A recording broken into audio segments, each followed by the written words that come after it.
Economist हैं। Doctor Kapoor, आपका बहुत बहुत स्वागत है हमारे इस कार्यक्रम में। और सबसे पहला सवाल आपसे यही करना चाहेंगे कि 2025 की हम बात करते हैं तो औद्योगिक इतिहास में इसे टर्निंग पॉइंट क्यों माना जा रहा है?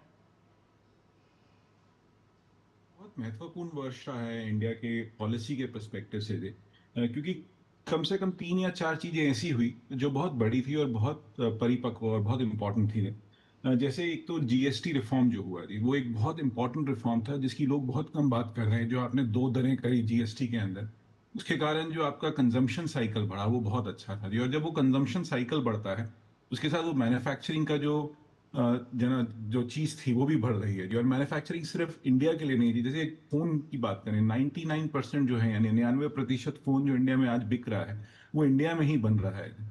तो और उसके साथ साथ वो एक्सपोर्ट भी हो रहा है, तो वो बहुत इंपॉर्टेंट हुआ जी। तो इसके बाद एक सेमीकंडक्टर की जो प्रोडक्शन लिंक इंसेंटिव स्कीम आई, वो एक बहुत इंपॉर्टेंट स्टेप था जी।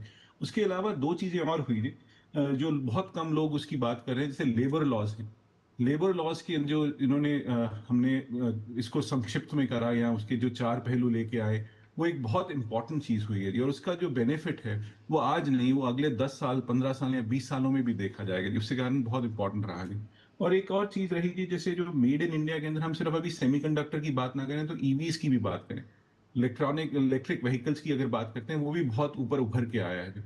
तो अगर हम देखें तो कहीं ना कहीं इंडिया जो है एक मैन्युफैक्चरिंग हब की तरह, जो थोड़ा सा हम स्लो डाउन हुए थे कुछ वर्षों के अंदर, बट वो एक प्रोसेस है जी। जब भी आप कभी बढ़ते हैं तो वो एक हॉकी स्टिक ग्रोथ की तरह होता है जी। कोई भी चीज होगी, एक हॉकी पहले थोड़ा नीचे जाएगा फिर एकदम उभर के आता है। तो वही चीज हम यहाँ पे भी देख रहे हैं। जब जो इंडिया का जो आगे रुझान होगा वो हॉकी स्टिक ग्रोथ की तरह हमें देखने को मिल रहा है जी। और ये सब चीजें जो हुई हैं, ये इतनी इंपॉर्टेंट इसलिए भी हैं जी क्योंकि जो दुनिया भर के अंदर कम से कम दो क्राइसिस ऐसे थे जो बहुत देखने वाले हैं जी। एक तो जो हमारे टैरिफ्स की बात हुई, और दूसरा जो यूक्रेन रशिया वॉर है, उसके कारण बहुत इश्यूज हैं दुनिया भर की इकोनॉमिक परिस्थिति में। पर उसको देखने के बाद भी जब इंडिया 8.2% या 8.2% के ऊपर जो ग्रो कर रहा है, वो बहुत सराहनीय है। और ये सिर्फ इस साल के लिए नहीं, मैं ये कहूंगा जी, हम अगर सिर्फ इसी साल की बात करें तो हम गलत कहेंगे जी, क्योंकि इससे पिछले 10 साल से बहुत सारी नीतियां बदल रही हैं जो आज की तारीख में वो कल्मिनेशन हो रहा है और उसका हमें बेनिफिट दिख रहा है। बिल्कुल, उसका जो असर है वो साफ तौर पर दिखाई दे रहा है।